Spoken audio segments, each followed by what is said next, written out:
বিবাহিত মেয়েদের এই তিনটি কথা তার স্বামীর কাছে সর্বদাই গোপন রাখা উচিত, অন্যথায় স্বামীর ভালোবাসা কমে যাবে এবং সংসারে অভাব ও অশান্তি বিরাজ করবে।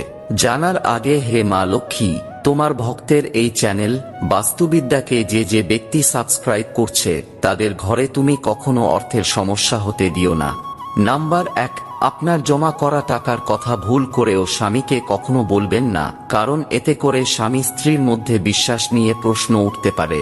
সাথে জমানো বা গোপন টাকার অপব্যবহার হলে মা লক্ষ্মীও রুষ্ট হতে পারে।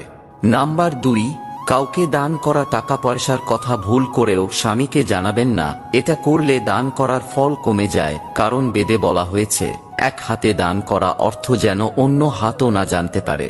নাম্বার 3, স্বামীকে কখনোই আপনার মায়ের বাড়ির বিষয়ে গোপন কথা বলবেন না, কারণ এমনটা করলে স্বামী এর সুযোগ নিয়ে আপনাকে অপমান করতে পারে।